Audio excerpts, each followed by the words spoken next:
जय जवान जय किसान। खास કરીને આજના વિડીયોમાં આપણે ચર્ચા કરવાની છે ખેડૂત આંદોલનને લઈને, કેમ કે અત્યારે જે આપણું ખેડૂત આંદોલન ચાલી રહ્યું છે એમાં હવે આપણે આગળ શું કરવાનું છે અને કેવી રીતે આપણે આ આંદોલનની અંદર સફળ થવાનું છે, આ તમામ વિષય ઉપર ચર્ચા કરવાની છે।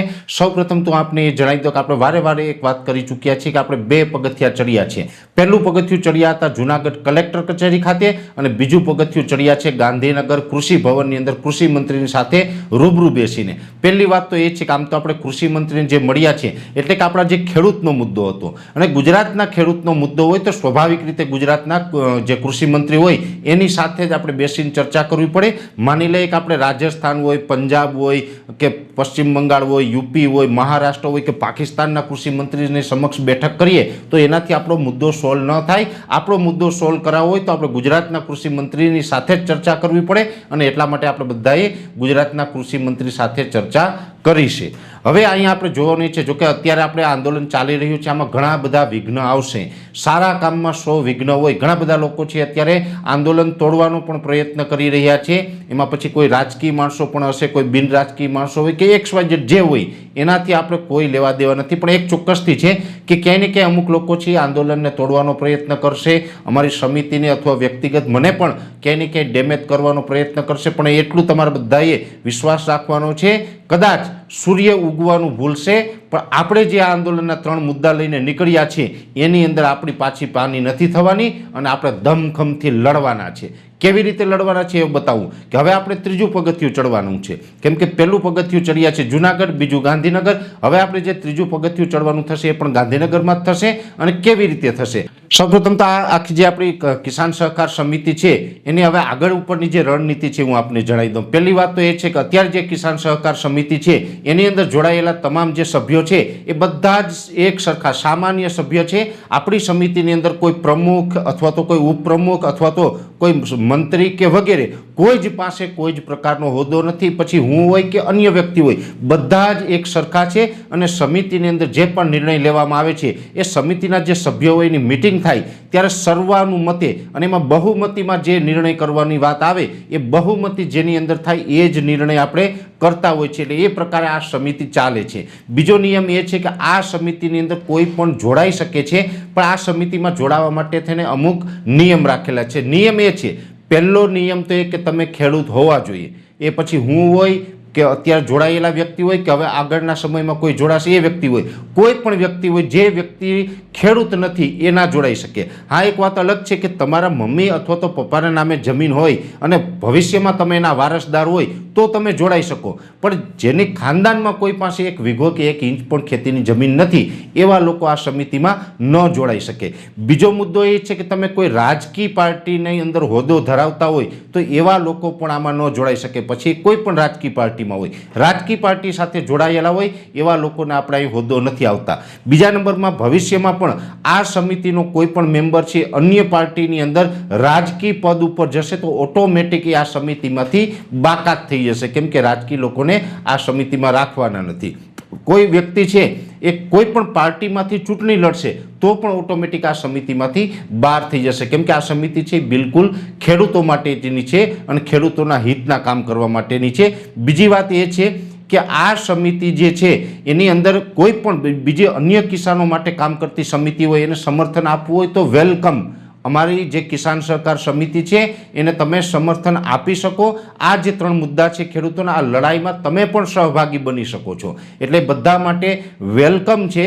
એટલે દરેક સમિતિ છે જોડાઈ શકે છે, પણ જ્યારે પણ આંદોલન થાય ત્યારે બેનર છે એ કિસાન સહકાર સમિતિનું જ રહેશે, અન્ય કોઈ સંગઠનનું નહીં। આ પણ એક નિયમ છે। હવે આ નિયમ સાથે આપણે આગળ વધી રહ્યા છીએ। બીજા નંબરની અંદર અગત્યનો જે એક મુદ્દો છે એની અંદર એ છે કે હવે આવનારા સમયની અંદર ગુજરાતના જેટલા પણ જિલ્લા છે તમામ જિલ્લામાંથી, દરેક જિલ્લામાંથી એક વ્યક્તિને આ સમિતિના મેમ્બર બનાવવામાં આવશે, કન્વીનર બનાવવામાં આવશે, કેમ કે આ સમિતિ છે એની અંદર દરેક જિલ્લામાંથી એક કન્વીનર હશે તો પણ આ સમિતિને આપણે આગળ આંદોલન કરવામાં ઘણી બધી સરળતા રહેશે। બીજી વાત એ છે કે હવે જે આપને થોડા દિવસ પહેલાં પણ મેં આપને જણાવ્યું હતું, પરમ દિવસે મેં લાઈવની અંદર પણ વાત કરી હતી એમ કે હવે આપણે 15 તારીખ સુધી લગ્નસરાની સિઝન છે, લગ્નસરાની સિઝન પૂર્ણ થાય એટલે તુરંત જ આપણે કિસાન સહકાર સમિતિના નેજા હેઠળ ગુજરાતભરના ખેડૂતોને જાગૃત કરવાનું અભિયાન ચાલુ કરી રહ્યા છીએ. એટલે આપણી પહેલી જે ખેડૂત સભા છે એ થશે અમરેલી જિલ્લાના બગસરા તાલુકાના સુડાવડ ગામે. એની તારીખ પણ હવે આપણે 1 થી 2 દિવસની અંદર જાહેર થશે. એટલે પહેલું આયોજન છે એ અમરેલી જિલ્લાના બગસરા તાલુકાના સુડાવડ ગામે થશે અને ત્યાંથી પછી આપણે અલગ અલગ ગુજરાતના અલગ અલગ ગામોની અંદર આપણે કિસાન સહકાર સમિતિના બેનર નીચે આપણે સભાઓ કરશું અને આ તમામ જે 3 માગણી છે એમાં ખેડૂતોના જે દેવા છે એમાં 3 લાખ રૂપિયા સુધીનું ખેડૂતનું દેવું માફ કરવામાં આવે. ટેકાના ભાવે 200 મણથી ઓછી મગફળી નહીં, એટલે કે 200 મણ પૂરી મગફળી ખરીદવામાં આવે અને એ સાથે વર્ષ 2019નો પાક વીમો છે એ તાત્કાલિક ધોરણે ખેડૂતને આપવામાં આવે. આ ત્રણેય મુદ્દા વિશે આપણે ગુજરાતભરના ખેડૂતોને છે જાગૃત કરશું અને જાગૃત કરીને પછી જ્યારે પણ હાકલ પડે ત્યારે બધા એક સાથે ગાંધીનગર ઉમટી પડે એ પ્રકારનું આપણે આયોજન કરી રહ્યા છીએ. બીજી અગત્યની માહિતી આમાં એ પણ છે કેમ કે આપણે કોઈ પણ આંદોલન કરતા હોય છે ત્યારે ઘણી વખત લાઠીચાર્જ થાય કે કોઈને જેલમાં પૂરવામાં આવે, આવું બનતું હોય છે. માની લઈએ કે જેવી રીતે બોટાદની અંદર ઘણા બધા ખેડૂતોને જેલમાં પૂરવામાં આવ્યા. જ્યારે પણ કોઈ ખેડૂતને અથવા તો આગેવાનોને જેલમાં પૂરવામાં આવે તો સ્વાભાવિક રીતે જે કિસાન સહકાર સમિતિ છે એની જવાબદારી થાય કે એને જેલ મુક્ત કરાવવા. કાયદાકીય રીતે જે લડત લડવાની હોય છે એ જવાબદારી કિસાન સહકાર સમિતિની હોય. ડાયરેક્ટ ખેડૂત ઉપર આપણે જવાબદારી ન નાખી શકીએ. એટલે દરેક ખેડૂતની જવાબદારી છે એ પણ કિસાન સહકાર સમિતિ છે એ સમજે છે.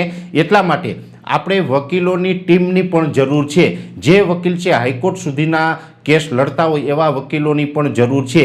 એટલે આપણે વકીલોની ટીમ પણ આમાં જોશે કેમ કે આંદોલન સમયે ક્યારેય પણ કોઈની ધરપકડ થાય, જેલમાં પૂરવામાં આવે તો વકીલ છે એ જામીન એના મંજૂર કરાવે. એટલે ઘણી વખત એવું પણ બને કે સેશન કોર્ટમાંથી એના જામીન ન મળે તો હાઈકોર્ટ સુધી પણ જામીન મૂકવા પડે. તો હાઈકોર્ટ સુધી જામીન મૂકવાના થાય તો હાઈકોર્ટ લેવલના વકીલ પણ આપણી પાસે હોવા જોઈએ. એટલે હું તો આ વિડીયોના મારફતે એ પણ દરેક મિત્રોને વિનંતી કરું છું કે આપણા કિસાન ભાઈઓમાંથી કોઈ પણ વકીલ એવા હોય કે જે હાઈકોર્ટના કેસ લડતા હોય તો આવો, અમને સહકાર આપો. અને અથવા તો કિસાન ન હોય અને છતાં પણ તમને એમ હોય કે ખેડૂતોનું સારું થતું હોય તો મારે આ કેસ લડવા છે, એવા વકીલોને પણ અમે આમંત્રિત કરી રહ્યા છીએ કે અમારી સમિતિમાં જોડાઓ. વકીલો માટે એક કન્ડિશન એ પણ રહેશે કે તમે સમિતિમાં જોડાશો અને તમે કદાચ આમાં અમને મદદરૂપ થશો તો એના વળતરના રૂપમાં એક પણ રૂપિયો આપવામાં આવશે નહીં. જો તમારે પણ ખેડૂતની સેવા કરવી હોય તો અમને મફતમાં કેસ લડી દેવાની તમારી તૈયારી હોય તો અમારી સમિતિમાં જોડાઓ. એટલે વકીલોને પણ અમે આમંત્રિત કરી રહ્યા છીએ. આવનારા દિવસમાં હું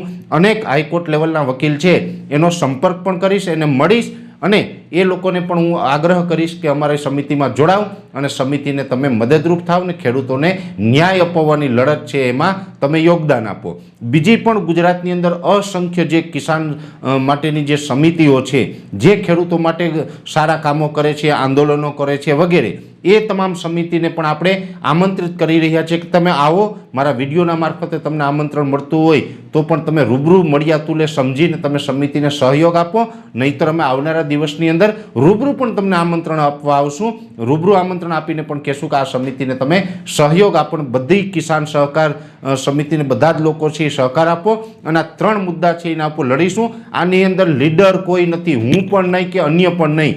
આપણે બધા જ ખેડૂત છે અને બધા જ ખેડૂત લીડર છે. આમાં કોઈ પ્રમુખ ઉપપ્રમુખ એવું કાંઈ નથી. આપણે બધા ખેડૂતના દીકરા છે તો આપણે આપણું કામ છે એ જાતે જ કરવું પડશે. અને જે ઘણા વર્ષથી જે આપણી ડિમાન્ડ છે, આ જે 3 મુખ્ય માગણી છે, આ 3 મુખ્ય માગણી ઉપર લડવું ખૂબ જરૂરી છે અને દમખમથી લડવાનું છે. જેવી રીતે કિસાનોનો હક છે, એ કિસાનોનો હક છે એ આપણે ગાંધી ચિંધ્યા માર્ગે આંદોલન કરીને લેવાનો છે. અને આ માટે આપણે બધા જ સંગઠિત થઈએ, એકત્રિત થઈએ અને ટૂંક સમયની અંદર ગુજરાતભરની અંદર આપણે પ્રવાસ ચાલુ કરી રહ્યા છીએ. ગામડે ગામડે જઈને આપણે લોકોને જાગૃત કરવાના છે અને ગામડે ગામડેથી લોકોનું જે આપણે સંગઠન ઊભું કરી અને એક મોટી તાકાત એકઠી કરશું. બધી તાકાત આપણે એક થશું અને એક થઈને ગાંધીનગરની અંદર સરકાર સામે લડીશું અને આપણા 3 હક છે એ મેળવીને રહેશું. એ સાથે મારા આજે આંદોલનની જે આ સંપૂર્ણ માહિતી હતી, સંપૂર્ણ વિગત હતી, એ મેં અહીં આપને પહોંચાડવાનો પ્રયત્ન કર્યો છે. આ આંદોલન છે એ ક્યારેય પણ રોકાવાનું નથી. આ આંદોલન છે જ્યાં સુધી 3 મુદ્દા પૂર્ણ ન થાય ત્યાં સુધી આ આંદોલન ચાલુ રહેવાનું છે. અને આ આંદોલનની અંદર આપણે બિન રાજકીય રીતે, હજી પણ એન્ડમાં આપને એ કહું છું કે આ આંદોલન છે કાયમી માટે બિન રાજકીય રીતે રહેશે. કોઈ જ પણ પક્ષ પાર્ટીમાં તમે હોદ્દો ધરાવતા હશે તો એને આમાં સમાવેશ કરવામાં નહીં આવે અને બીજા નંબરની અંદર આ ગાંધીનગર જે આંદોલન છે એ ગાંધી ચિંધ્યા માર્ગે હશે, આ હિંસક આંદોલન નહીં હોય. એટલે આ બે મુદ્દાને ધ્યાનમાં રાખવાનું છે. અત્યારે ઘણા બધા લોકો છે આમાં રાજકીય રોટલા શેકવાનો પ્રયત્ન પણ કદાચ કરશે, પણ આપણે આ આંદોલનને એ તરફ જવા દેવાનું નથી. આપણે બિન રાજકીય રીતે ગાંધી ચિંધ્યા માર્ગે આપણે આગળ વધવાનું છે અને આ આંદોલનની અંદર દરેક ખેડૂત ભાઈઓ છે એ સાથ સહકાર આપે એવી મારી વિનંતી છે. અત્યારે આ વિડીયોની અંદર એટલું જ. વિશેષ માહિતી છે નેક્સ્ટ વિડીયોમાં આપવામાં આવશે. જે મિત્રો આપણી યુટ્યુબ ચેનલ ઉપર જોઈ રહ્યા હોય ચેનલને સબસ્ક્રાઈબ કરજો અને ફેસબુક ઉપર જોઈ રહ્યા હોય પેજને ફોલો કરજો. નમસ્કાર.